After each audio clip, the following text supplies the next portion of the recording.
नमस्कार, आप देख रहे हैं IBN 24x7 न्यूज और मैं हूं आपके साथ मानवी ठाकुर। शुरुआत करते हैं आज की खास खबरों के साथ। भाषा विवाद और केंद्र सरकार की नीतियों को लेकर एक बार फिर पश्चिमी बंगाल की मुख्यमंत्री ममता बनर्जी ने बीजेपी पर जोरदार हमला बोला है। सीएम ममता बनर्जी ने आरोप लगाया कि बीजेपी सरकार देश में एक भाषा थोपने की साजिश कर रही है। उन्होंने कहा कि हम बंगाल में ऐसा होने नहीं देंगे और अब तो सुनने में आया है कि बिहार में भी ऐसा ही प्लान किया जा रहा है। ममता ने इसे संघीय ढांचे पर हमला बताया और कहा कि देश की विविधता को मिटाकर एकरूपता थोपने की कोशिश हो रही है। उन्होंने चेतावनी दी है कि बंगाल की जनता ऐसी मानसिकता को स्वीकार नहीं करेगी। उन्होंने ये भी जोड़ा कि भाषा केवल संवाद का माध्यम नहीं बल्कि पहचान की आत्मा है और किसी भी राज्य की सांस्कृतिक पहचान से छेड़छाड़ स्वीकार नहीं की जाएगी। फिलहाल बीजेपी की ओर से इस बयान पर कोई औपचारिक प्रतिक्रिया नहीं आई है, लेकिन ममता बनर्जी के इस तीखे बयान से सियासी पारा जरूर चढ़ गया है। जिसमें एक ही भाषा में बात करते हैं, इसका मतलब ये नहीं होता है कि उसको पकड़ के आप जेल में भर दो। जो हमारा पंजाबी दोस्त है वो पंजाबी स्टेट और भी कंट्री में है, लेकिन आप उसके ऊपर में अगर ऐसा करेंगे तो उसको खिलाफ में भी हम आवाज उठाएंगे। जब महाराष्ट्र में हिंदी भाषी को निकाल दिया था तो हम लोगों ने पहले आवाज उठाया था, इसको समझना पड़ेगा। हम इधर में जितना भी स्टेट का आदमी रहते हैं, चाहे मजदूर हो, चाहे बिजनेसमैन हो, चाहे दुकानदार हो, चाहे हकार हो, चाहे कर्मचारी हो, सबको हम इज्जत करते हैं। हम कभी उसके ऊपर में हाथ नहीं लगाएंगे कि वो हमारा हिस्सा है, वो हमारा देश का हिस्सा है। हम उसको पसंद करते हैं, हम सम्मान करते हैं हर भाषा को। जैसे क्या हुआ गया বাঙালিদের উপর আপনাদের এত রাগ কেন? কি করেছে বাঙালিরা আপনাদের?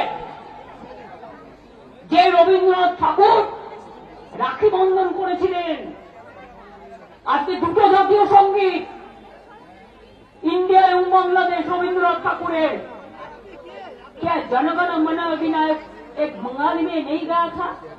तब तो देश यूनाइटेड था, यूनाइटेड इंडिया था।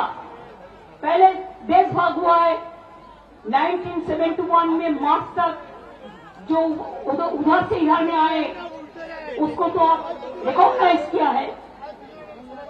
और इसको बाद अगर आपका दिल में है राजनीति करने के लिए, किसी को भेज देने से बदमाशी करने के लिए असम्मान, वो हमारा हाथ में नहीं है। बॉर्डर किसका हाथ में है? जो बीजेपी इसको बांग्लादेश या रोहिंग्या कहते हैं, आई चैलेंज यू। आपको लज्जा ऐसा होना चाहिए, शर्म होना चाहिए। बॉर्डर किसका हाथ में है? BSF का हाथ में। होम मिनिस्टर कौन है? इसका हाथ में CISF है, CRPF है। अगर प्लेन में कोई आते हैं, ये भी सेंट्रल गवर्नमेंट का सिविल एविएशन मिनिस्ट्री देखते हैं। ट्रेन पे भी कोई आते हैं तो इसके देखने का काम सेंट्रल गवर्नमेंट को होता है, हमारा नहीं।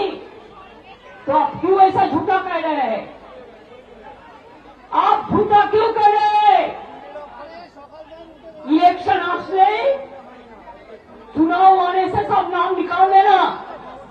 एक तो इलेक्शन कमीशन बैठे हैं, मैं उसको डिसरेस्पेक्ट नहीं करते हैं, लेकिन अगर कोई बीजेपी दलाली करे तो हम उसको इंसान के लिए हम कहेंगे दलाली मत करना, हम नहीं छोड़ेंगे।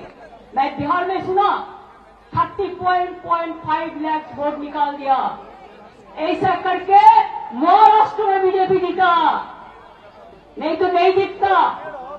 दिल्ली में भी ऐसा करके जीता, बिहार में भी ऐसा प्लान कर रहा है, वो भी हमारा भाई बहन है।